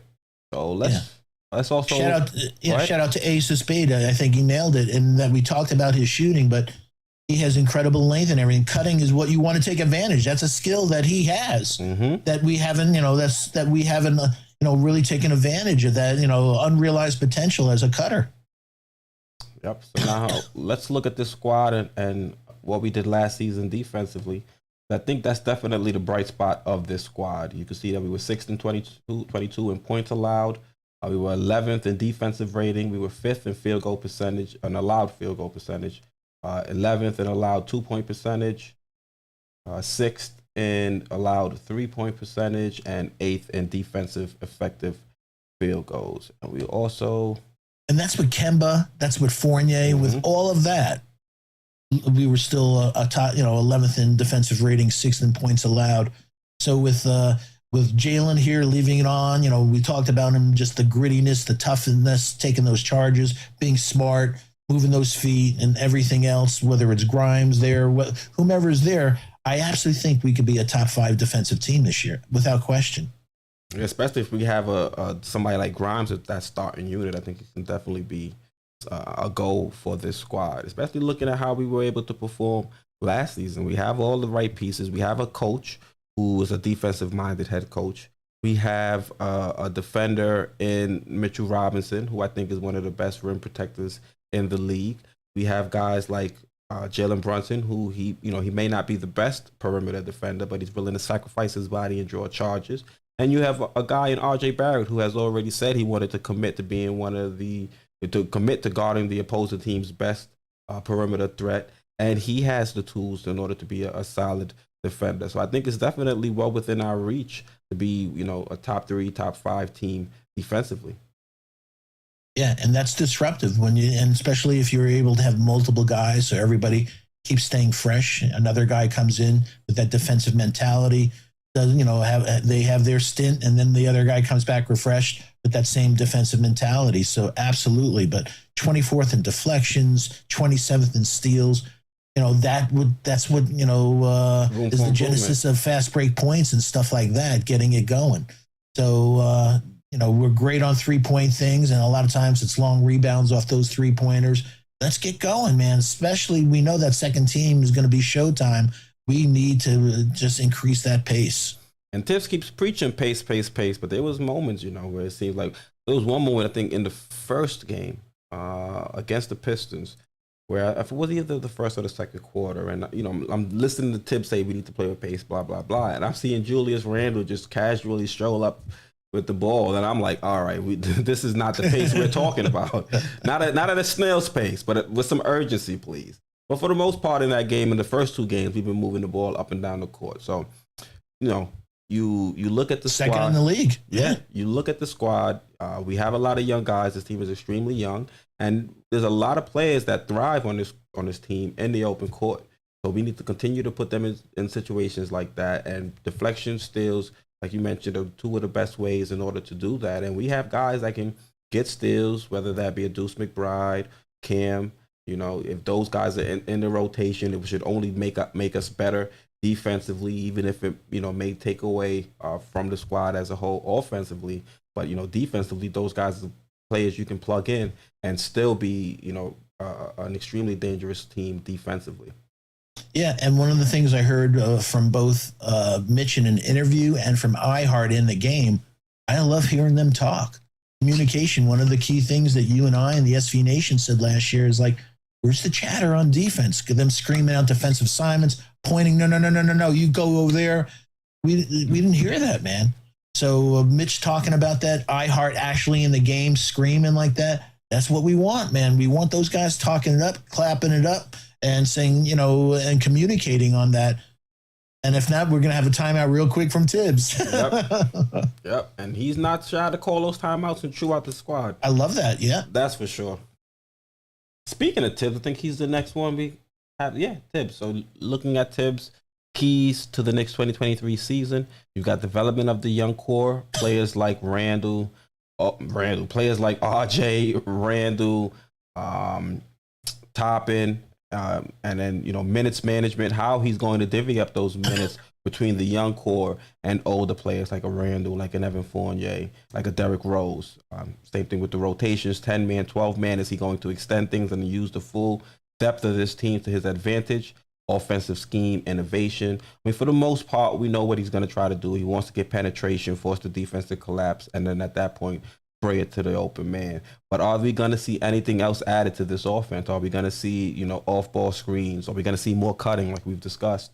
We need to see a little bit more than just penetrate and dish. We need a little bit more, especially when we have some versatile players on this roster offensively. Mid-game adjustments. We mentioned the team was terrible in the third and fourth quarters. Is Tibbs going to come out of halftime and make some adjustments? I know it's a completely different sport, but I'm a Giants fan. You look at what the Giants are able to do coming out of halftime, you can clearly see that the coaching staff has made some adjustments and they're working.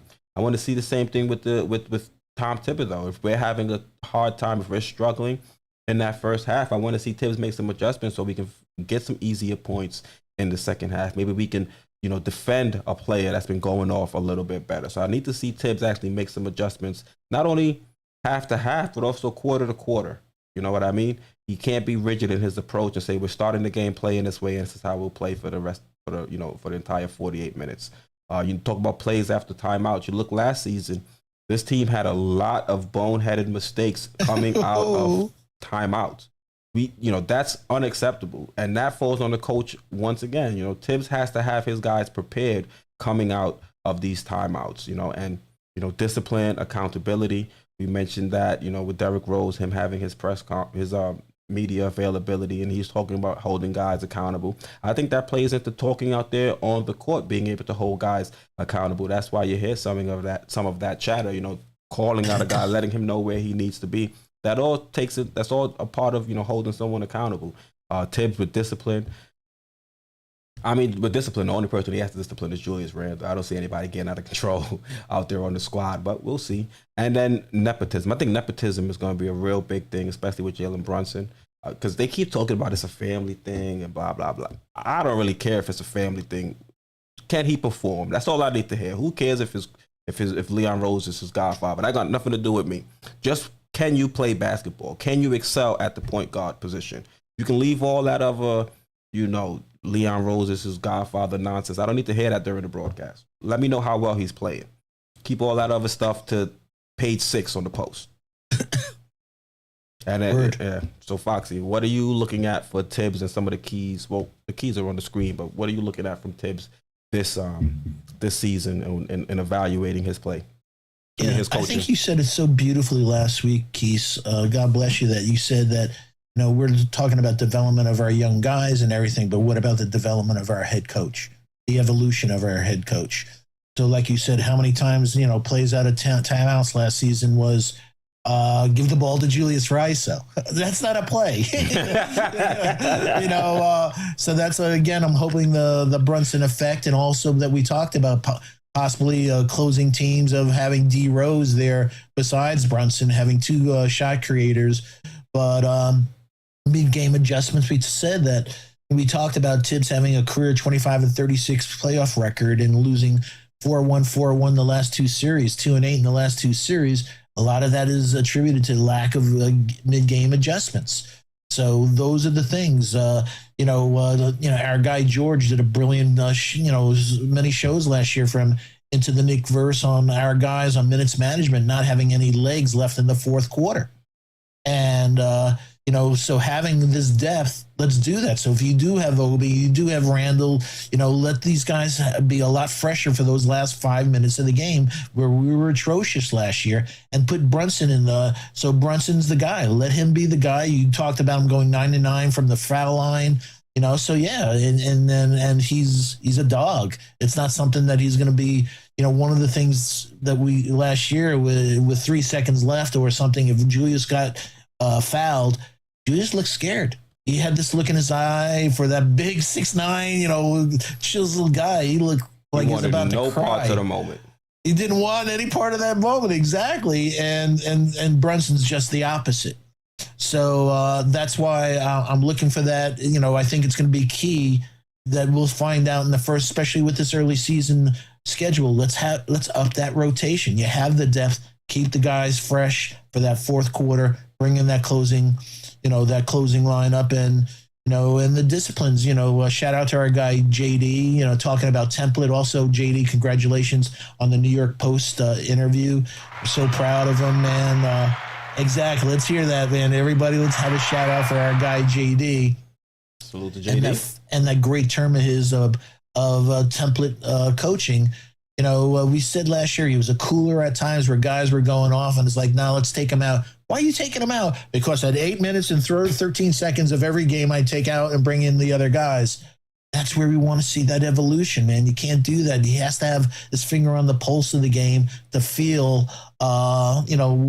who's hot, who's not. And when the basketball gods allow somebody where that basket looks 10 feet wide and they can't miss, don't take him out. Don't take him out. Leave him in. If the basketball gods have given him that moment, you got to play with it. So it's cool. So thank God for you saying last week, one of the key things I'm looking for is development. And you know what?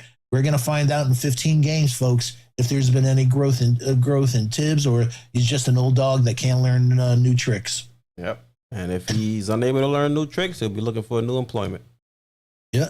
Also, give a shout out. Johnny time. Yeah. Hey, for me, it's Kenny Atkinson time. Oh, I know Kenny Atkinson, but I think, if it happens mid-season or early in the season, I think they'll give Kenny. And also from the rumor mill, the dark horse is Deuce. He's really thought of in a very positive manner. He's very hip in terms of analytics. People were very impressed with the way he worked, his player development, how he worked in summer league. So I think Johnny's he's actually, his title is associate head coach, the only one on the team like that. So, but let's see, hopefully Tibbs can evolve, and he's 65. So it's just really hard. He wants to, there's elements where he wants to win now. There's not an element like, let the kids work through those mistakes. I think that's hard for him. But, all of these things that we have listed, folks, that those are where we're looking for the development of Tom Thibodeau this year. They hired Deuce, I'm a riot. I'm sure he's a cool guy, but hey, you don't go from Tom Thibodeau winning Coach of the Year and then go to a guy that's totally unproven. That's another reason why I wouldn't necessarily vouch for Johnny Bryant. I want a guy that I've seen coach and help young players excel already in the league. I need something that's more of a sure thing, and I'm sure Deuce could be a phenomenal coach. I'm sure Johnny Bryant could be a phenomenal coach, but I'm tired of swinging and missing when it comes to our head coaches. I want to get somebody that has a proven track record. Yeah, Tom Thibodeau had a track record, but part of that track record was getting fired because he wasn't doing a great job. With Kenny Atkinson, he got fired because the stars just didn't necessarily gel with him. He should still be coaching the Nets right now, if you ask me. So if I'm going to bring in a guy and move off of somebody, a former Coach of the Year like a Tom Thibodeau, I want to bring in a proven, somewhat veteran coach that knows how to work and shape, the games of young players like RJ Barrett, even, Jalen Brunson, he's young. Obi Toppin, if Cam, if he's still here, things like that. I'm with you. You and I have said Kenny is our number one, and besides him having a track record with the Nets, with player development, he's went to, he's going for his PhD now with Golden State over the last few years, seeing their development environment. So it'd be a win-win for us to get him. And listen, Kenny Atkinson didn't go to Charlotte for a reason. He must have heard somewhere within the league that he might have a better position, whether that be with the Warriors themselves or during the next coaching cycle. So I expect him to be on the move next offseason. Heard. Also, we have a super chat from Parrish Duggar. Thank you for your support. We greatly appreciate it. Says, salute, guys. Our MVP is our relentless depth. Each game will be about blowing up leads with our mismatches and talent on the floor against second units. That's exactly what we did in the games we won last season. You know, it was just the games we lost. A lot of the time, the starters just gave the lead back. So you look at the team this season, I think the starters have been playing phenomenally well. I think in the last game against the Pacers, I think the starters had a better plus minus than the bench. If you look at a lot of box scores last season, it was the exact opposite. You would see the starters with minus plus minuses, and then you would have the bench with positive plus minuses. So hopefully if the starters can play with a little bit more cohesiveness, and if the bench unit can just be more of what we saw last season, this team is going to be extremely difficult to beat. And I've been saying that all off season. Word. Absolutely. All right. And we have one more slide to get through. And that is going to be Leon Rose. He's trying to block us out. He's on a phone call. Very important matters to discuss. So the keys to the 2023 season when it comes to Leon Rose is going to be, well, it should be Leon Rose and company because, you know, they do it by committee, as he said. But it'll be improving the team through trades. I couldn't fit all that. It's improving the team through trades. It's the draft, which will be at the end of the season. Communication with Tibbs, being on the same page with Tom Thibodeau. I feel like too many times when, you know, major decisions are made that the front office isn't on the same page with the coaching staff. And coaching staff, I mean Tom Thibodeau. Right?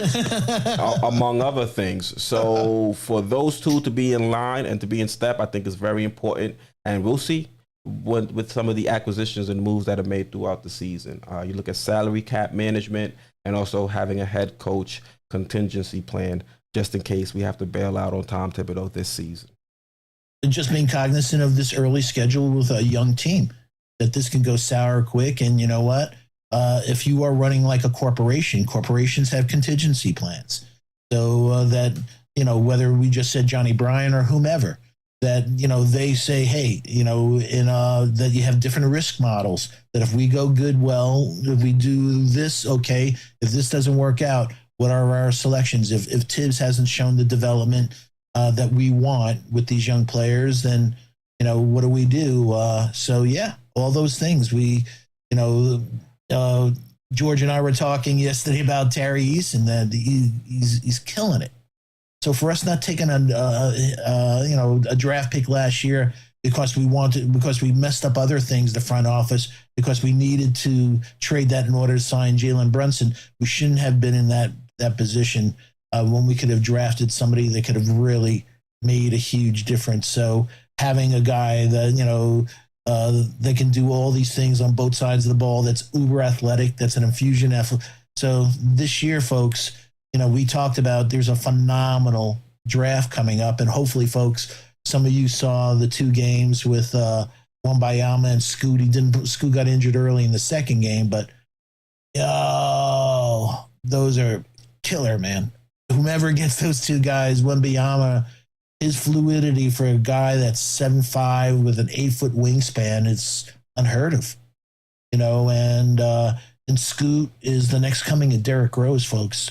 And then from there, but at the 12th shot, 12th position or so, if we have a good year or in that vicinity, there's going to be some players. So hopefully we can draft. We have all these draft assets, whether we move up a couple notches or whatever.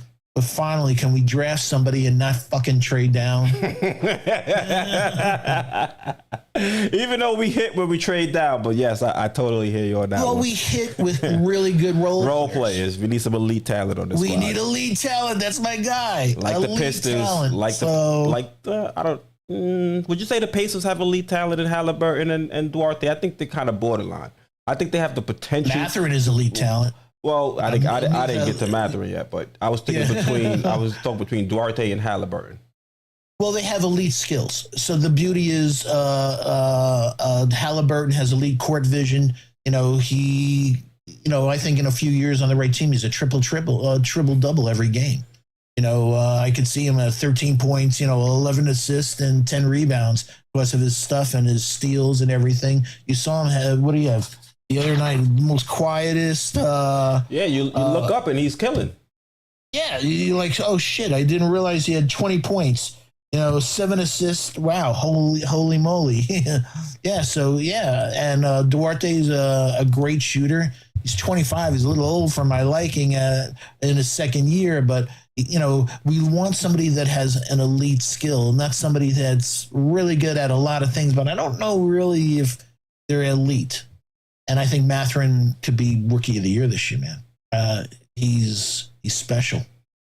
Yeah, so you look at some of the guys that are taken, those teams, they might not be great teams, but they do have a good collection of elite talent. You look at the Pistons, you look at the Pacers, you look at the Magic, you look at the Rockets. So if you're a fan of one of those four teams, at least you can say, all right, 3-4 years down the line, if one or two of these guys hit, we're going to be a major problem in our conference. So, hey folks, we're trying to keep it positive in this, but Jaden Ivey made RJ on a few plays look like he was standing in cement. He just blew past him. In 2 or 3 years, he's gonna be a monster. You saw the play. You saw the play when he took Jalen Brunson into the paint. It was like, yo, Jalen. I don't remember if it was Brunson, but it was one of our guards. Pretty much gave him a guided tour of New York City before he escorted him to the basket. I was like, holy mackerel! And it looked so easy. But I mean, that's when you have that elite ability to penetrate, that quickness. It Speed just looks kills, easy. Man. Yeah, that first step is Cade, what we were just talking about, I thought last year, Cade, people talked about as a generational talent. Watch Scoot Henderson. That's a generational talent. Cade is a really good player, but I thought the word generational for Cade was misused. Oh, we got a super chat from Trish D. Thank you. She said, they say, I've been talking enough, so just showing appreciation. Thanks.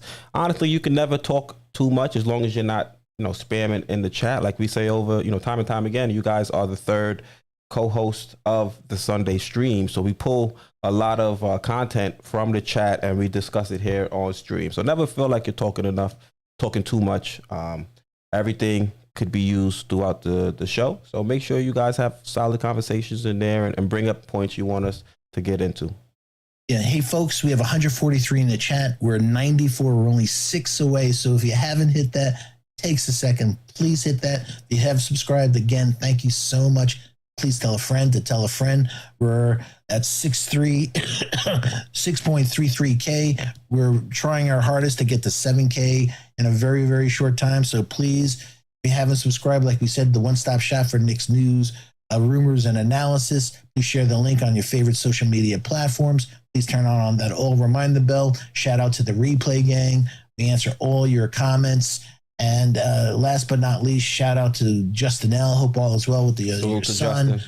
Lex the Destroyer, one of the great mods in history. Adele Chapman, again with Avery. Canal Bound Lawyer.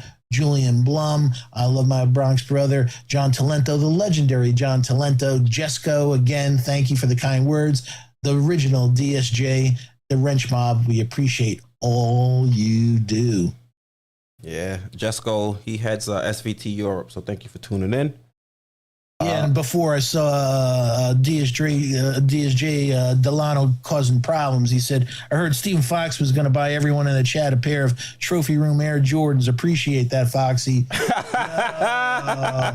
Am I getting a pair too? What's going on here? Nah, he's doing the moon rocks again, Delano. He's crazy. Bricks Nation says, imagine Tibbs naming Hartenstein to starting. Do we have confirmation on how to say the last? It's Hartenstein, right? No, well, you and I decided last week from this point forward it's iHeart. All right, then. Hey, I'll rock with that one. It's iHeart. So it says, imagine Tibbs naming iHeart the starting center. It would make the front office look really smart and stupid at the same time. That's why I probably see them close with iHeart as opposed to just outright starting him, outside of any, knock on glass injury to Mitch. Yeah, just as long as he doesn't have 5 fouls in closing. True. All right, let's see what else we have going on. Keith Turner says, get Victor and Scoot out your mind. It's not happening. Most likely not happening, but you never know. Fingers crossed. Oh, I agree. There's not a chance in hell we got him, but there's guys like Cam Whitmore's, Jordan Walsh, and I'm huge on from Arkansas. There's a question here from our guy Adele saying, tall point guards like Giddey and Cade versus speedy point guards, Ivy and Scoot. What's your preference? My preference is both of them as long as they can shoot. The problem with Giddey, and there's a kid, Anthony Black, this year that's playing for Arkansas, 6'7", great on defense. These guys, and that's the way the league's going, Adele, that they see the floor differently. It's like having a quarterback that's 6'8", 6'6". They just see those passing lanes a lot better than someone who's 6'1". But the whole ceiling of the speedy guys, Scoot can't shoot threes yet. Scoot has a killer mid-range game, and he's just unbelievable with his talents and stuff like that. And Jaden Ivey, we saw that. But unless they can't shoot, and keep people honest, that speed is going to be negated with great defenses to somewhat. But I like both of them as long as they have a well-rounded game. Speed without shooting or height without shooting, that's the problem, that we see a lot of the guys. Giddey can't shoot for shit. Yep. All right, let's see what we have going on. Adele Chapman says, I hope you saw the Giants game because the Mets game is a dumpster fire. No, it's kind of hard for me to get up at like 9 in the morning on a Sunday. I work 6 days out the week, so I didn't get up until like 12. So I caught the third and the fourth quarter. So thank you, the Giants at least got my day off right. But the Mets now, this is terrible. Last I saw, you might have seen me making faces. It was 6-0 last I saw.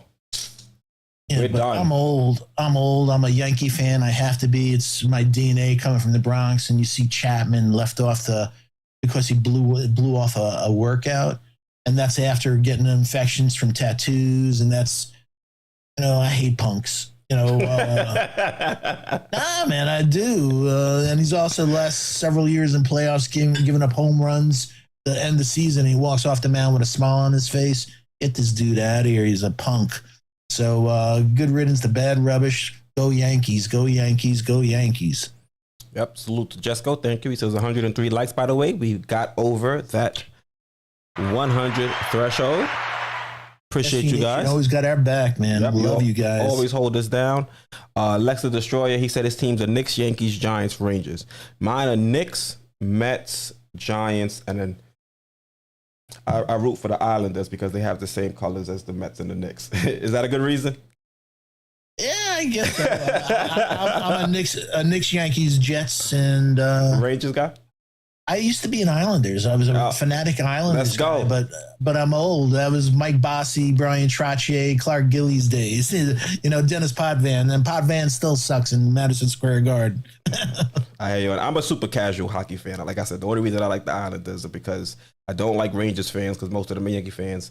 And the Islanders have the same colors as the Mets and the Knicks. So let's go Islanders. Yeah. Just a real quick shout out to Geraldine McIver. We always love giving our girl a shout out during we're so glad the hurricane didn't come near you and that you're able to go out, go bowling, and have a big smile on your face. Yeah. Oh, man. So, Foxy, I think we had a solid stream. We've still got 160 in the chat strong. I think this is a good place to wrap up. I really appreciate you being on stream with me until 10 p.m. I know we like to get the streams started a lot earlier, but I definitely appreciate you co-hosting and being able to start at a later time. SV Nation, thank you guys for pulling up full force, even though we really started, an hour or so late and no notification. You guys still pulled up, so greatly appreciate it. Thank you guys for helping to make this a better Sunday than it would have been if I was just home watching this terrible excuse of a Mets game. So thank you guys for everything. Hopefully the Knicks can continue to build upon this preseason and get this season started off right. Foxy, anything you want to say before we sign off? Are the Padres uniforms the ugliest uniforms you've ever seen? Everything Padres is ugly to me right now. Foxy, this is not a great time to ask that question. All right, then let me ask this question. Where is the place to be? Sports Vibes TV. You already know. Yo, that's my guy. I love you, and I love the SV Nation 2-0, and we can't wait for next week. And in Jalen, we trust. Yes, sir. Jalen, we trust. So, with that being said, thank you everybody for tuning in. Once again, I'm Keith, host of Sports Vibes TV, joined every Sunday by my NBA analyst, Stephen Fox. We want to thank you guys for tuning in. It's been a great show. And till next time. Love you.